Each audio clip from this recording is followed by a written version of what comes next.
Анкарага болгон 2 айлык тажрыйба алмашуу сапарында Ван аймагында жашаган 400гө жакын кожолук мекендештерибизден кабар ала албасак да, Туркия борбору Анкара шаарына көчүп келген 50дей кыргыз үй бүлөсүнүн жашоо турмушун көрүп, пикир алышуу максатында борбор калаанын четки аймагы болгон Чубук районуна карай жол тарттык.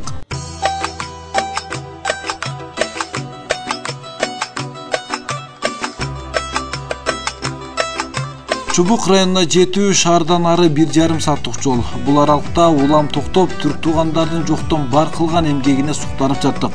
Кооз архитектурадагы үйлөр, 4 мунаралуу мечиттер, зымыраган унаа жолдору, көпүрөлөр тим эле көз жоосун алат. Ичибизден өзүбүзгө суроо салып, бизде качан өнүгүү, тартип, сылык сыпа мамиле калыптанат деп бара жаттык. Ошентип олтуруп акыры көздөгөн дарегибизге да жеттик. Урматтуу телекөрүүчүлөр, биз учурда Анкара шаарынын алыскы бир четки аймактарынын бири болгон Чубук районунда турабыз. Бул жерде Ван аймагынан көчүп келген 50дөн ашуун кыргызстандык түтүн мына бул турак үйлөрдө турмуш кечирет. Алар ар кандай себептерден улам Анкара шаарына көчүп келүүгө мажбур болушкан. Алардын буга чейинки жашоосу кандай болду? Вандыктардын, ал жактагы кыргыздардын турмуш тиричилиги кандай шартта өтүүдө? Бул жакта Анкара көчүп келгенден кийин алардын жашоо турмушу негизинен кандай тартиптүү өтүүдө? Мына ушулардын баарына суроолорду берип, жооп алуу үчүн биз учурда вандык кыргыз үй бүлөлөрдүн турмуш тиричилигин көрүү үчүн алардын үйүнө карай сапар тартуудабыз. Биздин канал менен бирге болуңуздар.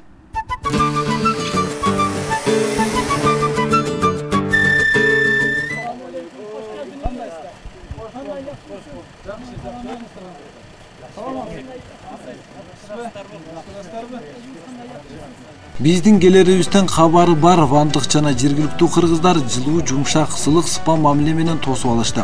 Жумуш күнү болгондуктан көпчүлүк үйлөрүндө эмес экен.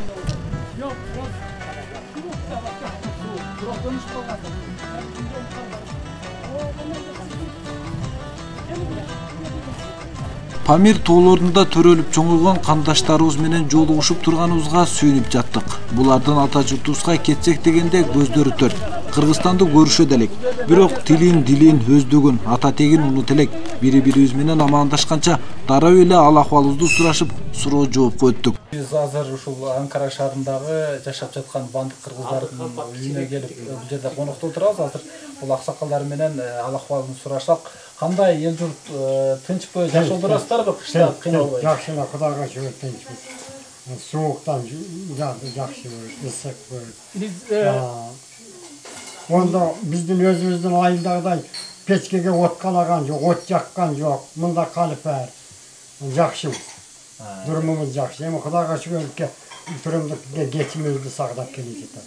Жакшы. Канча болду бул жака көчүп келгениңизге? Мында келгенибизге 1 жыл болду. Анкарада азыр бир 50 түпүнчө бар да, эми 50 yani Türkçe 50'ge Kırgızca bütün. Bundan biri 25'i taş geldi ilerine, 25'e kelelek. Bunda hazır 25 tütün falan var da.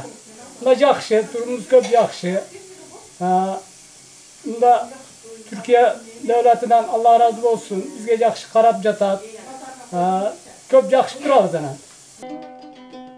Кыз алып кыз узатуу, той аш берүү сыяктуу салттар да сакталып калган. Өздөрү колунда комуз ойнота албаса да, ар бир үйдө төрдө кыргыз комузу элинип турат. Мекенчилдик сезимдеринин күчтүүлүгү, ата бабалары жашап өткөн жерге болгон сагынычы, ата мекендин кадыры, баркпасы ар бир айткан сөзүнөн байкалып турду. Кыргызстандагы эли журт, баары тууган урук, тынч аман болгонсун тилейбиз Кудайдан.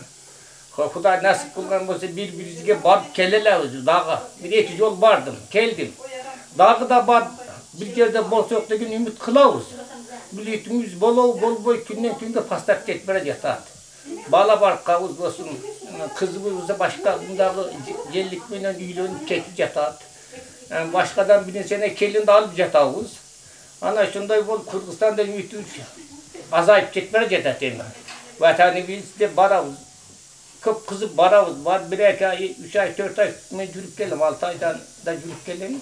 Ondaki tuvan uruktu gördük, birisi teyinç ama sanama cahçıyat. Yani Kırgızistan'daki badisi.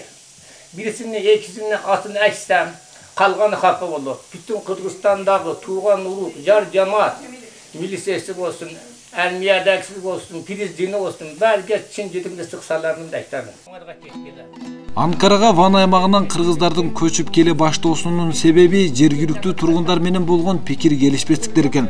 Калк саны улам өскөн сайын жер, жайыт сыяктуу талаштар күчөп, жаштар арасында чыр көп чыгат дешет. Ошол жерде жакшы болуп тураткан болсок, буякка да дагы карздар болуп көчүбөйт элек. Ондо да биздин үйүбүз бар, эки үйүм бар, эки балам болот. Анан онда болбогон себебинен мында келип мына пас жактан үй алдым. Bir balam ana yaktan biri aldığında şunda kelip baldan şunda jumuşta oturatlar. Эмне үчүн бул жака Анкарага келүүгө себеп болду да ал жакта бирөөлөр менен пикир келишпестик болду. Бул жака эмне боло албады. Ондогулар менен кайдан келген ата журтуңар кайда болсо ата журтуңарга кеткиле. Ата мекениңер кеткиле. Жер биздики, суу биздики дейт. Күндө чатакташып болушубуз боло албайбыз. Чатакташып, мушташып болушубуз боло албайбыз. Onun için bir yaka köşkün zorunda kaldık. Onun için bolmayı çıkan. Tüyөл bizge bolgıda iğnesteydik bir yaka köşkün yapalım.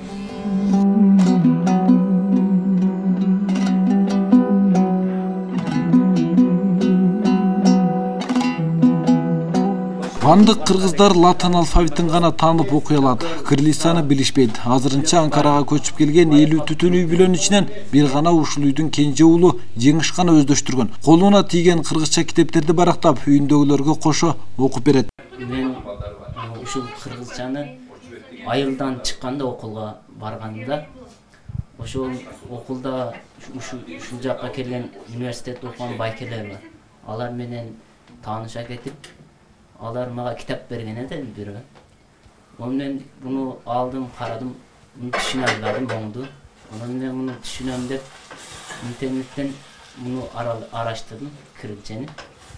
Муну латин тамга менен экөөнү бирге окудум, кышыктырдым. Азыр жакшы билем. Анан кийин ушунда Анкарада Кыргызстан түрк маданият коому бар. Ошондо барам. Ошонун китап алам. Азыр Дилазовдун китабын окуп турам.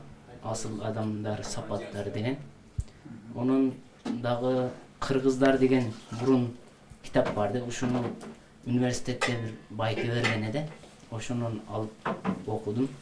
Ош облустук төрөт үйүн кесипкөй дарыгерлер менен толуктап, имаратын тез арада кеңейтүү зарыл. Кыргызстанда болуп жаткан маалыматтар менен элтер канал аркылуу көрүп билип турушат. Өзүбүз жетпесек да тил аркылуу өлкөбүздү силердин канал аркылуу көрүп шүгүр кылабыз дешти. Айрыкча Манас баянын, Комуз күйлөрүн жана акындардын айтышын өзгөчө күтүп көрүшөт экен. Жакшыңарга сүйүнүп, жамандыкка өкүнүп, тиктегенибиз элтердешип, биздин жамаатка салам айтып, өздөрүнүн сунуштарын кошумчалашты. Сагынымыз сезимдерибизди элтер каналы бар. Ошонун сагыныбызды ошонун көрүп туруп бүтөт да. Акындар айтышы бар, ошону аптан жагып биздерге. Бизде бул жак менен Кыргызстандын өкөнүн сааты бир аз кийин да. Сиз жакта көп түн болгондон бат эле өчүп калат, мында саат 9:00 капат калат да. Ушуну дайым кылып турса дагы жакшы болот да.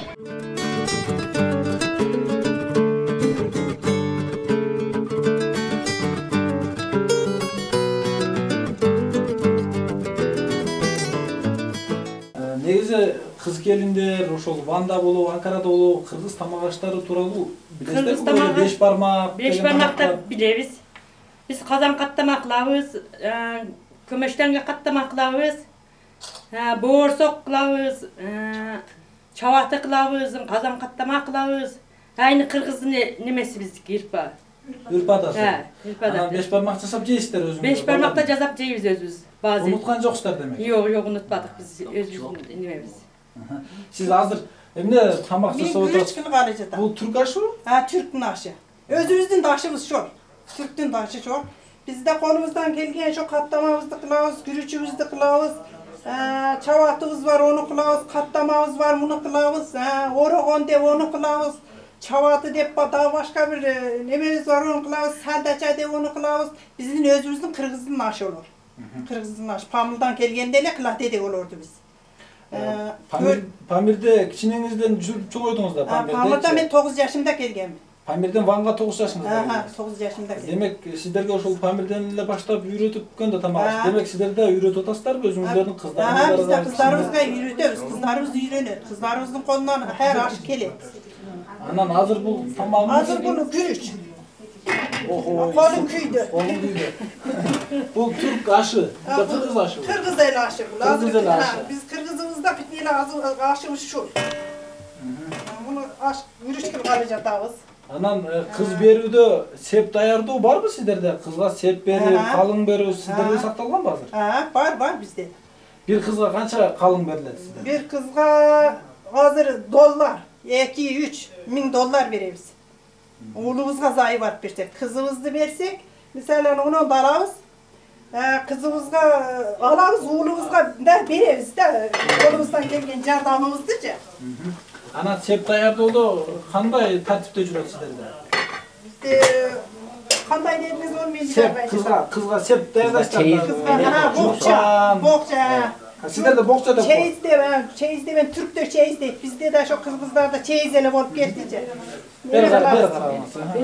Töşök veririz, töşök kılavuz, özümüz, kolumuz menen. Keşte dikeriz, bizde sizlerde keşte oymalar var mı? Bizde onun kılavuz. Kızlarımızga veririz. Yegin kılavuz başaya. Şu bizim kolumuzdan kelgen, alımızdan jetken bärini ele kılıp bereriz. Жок болгон сайын күчөгөн кыргыздын башынан эмнелер гана өтпөгөн. Бул вандык кыргыздардын да бүгүн минтип бөтөн элде тирилик кылып, өз өлкөсүн эңсеп жашап келе жатышы бул оор сыноолордун бири эле. Совет бийлигинен куугунтукка кабылып, ашып Кытайга качып, андан ары 1978-жылы Ооганстандагы Памирге барып олтурукташып, кийин Пакистанга караштуу Рилге төрөнүнө келип олтурукташып, ал жердин ысык климатына көнө албай, Рахманкул хандын кайрылуусу менен Түркиянын өкмөтү тарабынан 1982-жылы август айында Түркиянын Ван Дубанынын Улуу Памир айылына көчүрүлүп келинген. Ван жана Памирде калган урук туугандардын ал акыбалынан кабатыр болгондуктарын билдиришип, кыргыз бийлигинин колу жетсе, ошолорду мекенибизге алып барып жайгаштырса деген өтүнүчтөрүн айта барууну бизден өтүнүштү. Сөзүбүз бүтпөй, сагынычыбыз тарабай, Чуук районунан алар менен коштошуп, түнкү Анкараны көздөй бет алдык.